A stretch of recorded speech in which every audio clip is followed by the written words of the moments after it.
ഗോപികൃഷ്ണൻ ഒരു പ്രേക്ഷകൻ ബഷീർ പറയുന്നു SK ശരിക്കും പവർ കട്ട് വന്നാൽ മതി, കാരണം ഇടയ്ക്കിടയ്ക്ക് പോകത്തില്ലല്ലോ, ആ സമയത്ത് മാത്രം നോക്കിയിരുന്നാൽ പോരെ എന്നാണ്. അപ്രഖ്യാപിത പവർ കട്ടുണ്ട് എന്ന് പ്രേക്ഷകർ സാക്ഷ്യപ്പെടുന്നത് മന്ത്രി കൃഷ്ണൻകുട്ടി കണ്ടു കാണും. അദ്ദേഹം തള്ളിക്കളയായിരുന്നു ലോഡ് ഷെഡിങ് ഇല്ല എന്ന് പറഞ്ഞ്. നമ്മളെന്തായാലും ഈ കേരളത്തിലെ ഇപ്പോൾ ദുസ്സഹമായൊരു ജീവിത സാഹചര്യമാണ്. ചൂട് സഹിക്കാൻ പറ്റാത്ത മാളം വിട്ട് പാമ്പിറങ്ങുന്നു. അതിനേക്കാളും രാത്രി നേരങ്ങളിലൊക്കെ തന്നെ ലോഡ് കൂടിയിട്ട് KSEB അവരുടെ ഒരു സെക്യൂരിറ്റിയുടെ സുരക്ഷിതത്തിൻ്റെയൊക്കെ ഭാഗമായിട്ട് പലപ്പോഴും പവർ ഓഫ് ചെയ്യേണ്ടി വരുന്നു.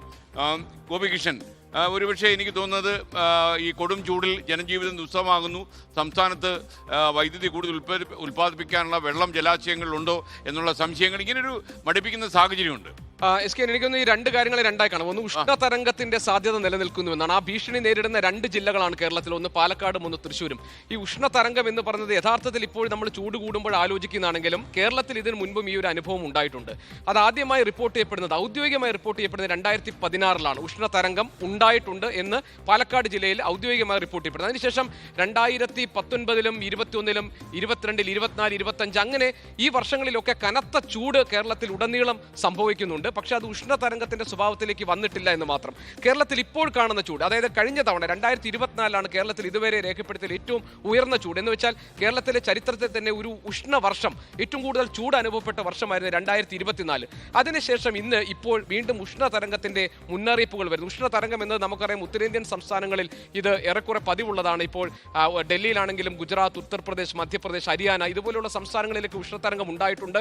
കഴിഞ്ഞ ഒരു കണക്കെടുക്കുമ്പോൾ 10-12,000 ആളുകൾ മരിച്ച ഏതാണ്ട് ഒരു 8-9 വർഷത്തിനിടയിൽ 12,000-ഓളം ആളുകൾ മരിച്ചുപോയ സാഹചര്യം ഉണ്ടായിട്ടുണ്ട്.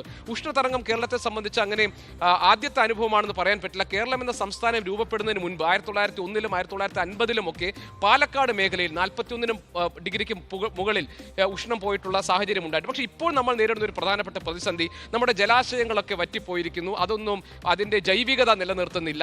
നമ്മുടെ കാലാവസ്ഥയിൽ വലിയ മാറ്റം ഉണ്ടായിരിക്കുന്നു. ഈ ചൂട് കടലിൽ നിന്നാണ് അത് ആഗിരണം ചെയ്ത് ചൂട് കളയേണ്ടത്, പക്ഷേ അവിടെ മാലിന്യം കൊണ്ട് നിറഞ്ഞിരിക്കുന്നു. അങ്ങനെ ഉഷ്ണം ശമിപ്പിക്കാനുള്ള പ്രകൃതിദത്തമായ സാഹചര്യങ്ങളൊക്കെ ഇല്ലാതാകുന്നു. അതുകൊണ്ട് അതിൻ്റെ തുറസായ ഇടങ്ങളിലൊക്കെ പൊള്ളലേൽക്കുന്ന അനുഭവങ്ങൾ കേരളത്തിൽ ഉണ്ടാകുന്നു എന്നതാണ്. ഇനി താങ്കൾ പറഞ്ഞ ഈ പവർ കട്ട് എന്ന് പറഞ്ഞാൽ ഔദ്യോഗികമായി പവർ കട്ടോ അല്ലെങ്കിൽ ലോഡ് ഷെഡിങ്ങോ ഒന്നും സംസ്ഥാന സർക്കാർ പ്രഖ്യാപിച്ചില്ല. പക്ഷേ ശരിയാണ്, അപ്രഖ്യാപിതമായ ലോഡ് ഷെഡിങ്ങുകൾ പലയിടങ്ങളിലും നടക്കുന്നുണ്ട്.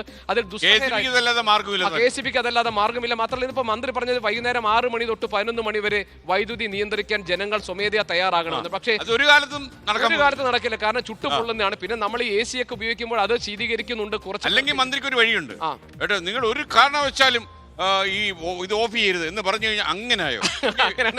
അങ്ങനെയാണെങ്കിൽ ഓഫ് ചെയ്യുക. ഓക്കെ ആഷ്മി, ഒരുപക്ഷെ എനിക്ക് തോന്നുന്നു ഈ ദുസ്സഹമായ ചൂടാണ്, ഇതിലും വലിയ ചൂട് താങ്ങിയിട്ടുണ്ട് മലയാളികൾ. മരങ്ങളൊക്കെ വെട്ടിക്കളഞ്ഞതിന്റെ ആണോന്ന് അറിയില്ല. എന്തായാലും കാലാവസ്ഥ മാറിയിരിക്കുന്നു. കിഴുത്തലാണോന്ന് നമുക്കറിയില്ല. എന്ന് പറഞ്ഞാലേ ഇത് ഇന്നലെ കണ്ണൂർ ഒരാൾ സൂര്യാഘാതം മരിച്ചു. ഇന്ന് പട്ടാമ്പിൽ ഒരു വയോധികൻ മരിച്ചു. എന്റെ നാട് കുന്നിക്കോട്ട് ഒരു പ്രശ്നം ഉണ്ട് എന്ന് പറഞ്ഞാൽ ഇന്ന് പട്ടാമ്പിൽ വയോധികൻ സൂര്യാഘാതമാണോ എന്ന് സംശയമുണ്ട്. ഇന്നലെ മിനിഞ്ഞാന്നും ഒക്കെ ആയി കുറെ അധികം എന്ന് പറഞ്ഞാൽ പപ്പടം പോലൊക്കെ അത് കണ്ടുപിടിക്കാൻ പറ്റാത്ത പോലെ പൊള്ളുന്ന സൂര്യാതപത്തിന്റെ ദൃശ്യങ്ങൾ വരുന്നു. സാധാരണയിൽ അത്തരം ദൃശ്യങ്ങൾ കേരളത്തിൽ അങ്ങനെ സാധാരണ കാണുന്നതല്ല. അത് നോർത്ത് ഇന്ത്യൻ സംസ്ഥാനങ്ങളിലെ കാഴ്ചയായിരുന്നു. പക്ഷേ അങ്ങനെയല്ല. ഇപ്പം നമ്മളിപ്പോൾ കേരളം ദൈവത്തിന് സ്വന്തം നാടെന്ന് നമ്മൾ പറഞ്ഞുകൊണ്ടിരുന്നത് അതിൻ്റെ നവോത്ഥാന മൂല്യങ്ങൾ മാത്രമായിരുന്നില്ല. ശീതോഷ്ണ കാലാവസ്ഥ എന്ന് പറയുന്ന രീതിയിൽ കാലാവസ്ഥ എക്സ്ട്രീംസ് ഇല്ലാത്ത ഒരു സംസ്ഥാനം എന്ന നിലയ്ക്കായിരുന്നു. പക്ഷേ അത് ഇനിയിപ്പം ഓർമ്മയായി, അത് നമ്മുടെ ഭൂതകാലത്തിലെ ഗൃഹാതുരസ്മരണ മാത്രമായി. കേരളം ബാക്കി എല്ലാ സംസ്ഥാനങ്ങളെ പോലെയായി. ബാക്കി എല്ലാ സംസ്ഥാനങ്ങളും നടത്തും. ഇവിടെ നമ്മൾ പോയ കാലത്തെ കേരളത്തിലെ ചൂടിനെ പറ്റി പറയുന്നതിനപ്പുറം ഇപ്പോൾ സംഭവിക്കുന്ന കാലാവസ്ഥാ വ്യതിയാനം അത് കേരളത്തിലോ ഇന്ത്യയിലോ മാത്രം ഉണ്ടാവുന്നതല്ല, അത് ലോകമെമ്പാടും ഉണ്ടാവുന്നതാണ്. അത് മനുഷ്യർ ചെയ്തുകൊണ്ടാണെന്ന് ചോദിച്ചാൽ അത് കേരളത്തിൽ ഇവിടെ ആരെങ്കിലും വേസ്റ്റ് ഇടുന്നതോ കേരളത്തിൽ ഇവിടെ ആരെങ്കിലും മരം വെട്ടുന്നതുകൊണ്ടുള്ള പ്രശ്നമല്ല. അത് മനുഷ്യർ ചെയ്തു തന്നെയാണ്. പക്ഷേ ആ ചെയ്തിക്ക് പ്രധാനപ്പെട്ട ഉത്തരവാദികൾ അത് ഇന്ത്യ അടക്കം വികസിത രാജ്യങ്ങളല്ല, അമേരിക്ക അടക്കം വികസിത രാജ്യങ്ങളാണ്. ഇപ്പോൾ പാരീസ് ക്ലൈമറ്റ് പോലുള്ള ഈ പറഞ്ഞ കാലാവസ്ഥ ഉച്ചകോടികളുണ്ടാവും. അവിടെ പ്രധാനമായും സംഭവിക്കുന്നത് ഈ വികസന രാജ്യങ്ങൾക്ക് മേൽ ഈ പാവഭാരം മൊത്തം അടിച്ചേപ്പിക്കുന്ന കാഴ്ച നമ്മൾ കാണുന്നുണ്ട്. യഥാർത്ഥത്തിൽ നടപടിയെടുക്കേണ്ട ആ രാജ്യങ്ങൾ ഒന്നും ചെയ്യുന്നതെന്ന് മാത്രമല്ല, ഈ ട്രംപിനെ പോലുള്ള ഭരണാധികാരികൾ ഖത്തർ നീക്കലോട് മഹാപുച്ഛമാണ്, ഏടുകൾ കട്ട് ചെയ്യുകയാണ്. അപ്പോൾ എന്ന് പറഞ്ഞാൽ ഇത് കേരളത്തെയോ കേരളം ഒരു സംസ്ഥാനം എന്ന നിലയ്ക്കോ ഇന്ത്യ രാജ്യം എന്ന നിലയ്ക്കോ മാത്രം വിചാരിച്ചാൽ തീരുന്ന പ്രശ്നമല്ല. അത് കുറച്ചുകൂടെ വിശാലമായ പ്രശ്നമാണ്. ആ പ്രശ്നത്തിന് പരിഹാരം എന്താണെന്ന് ചോദിച്ചാൽ യഥാർത്ഥത്തിൽ ലോകം നേരിടുന്ന അനിവാര്യമായ ദുരന്തത്തിലേക്കുള്ള ഒരു യാത്രയാണ് എന്ന് തന്നെ വിചാരിക്കേണ്ടി വരും. നമ്മൾ വല്ലാതെ വൈകി, ഇതിനോടകം ലോകം വല്ലാതെ വൈകി.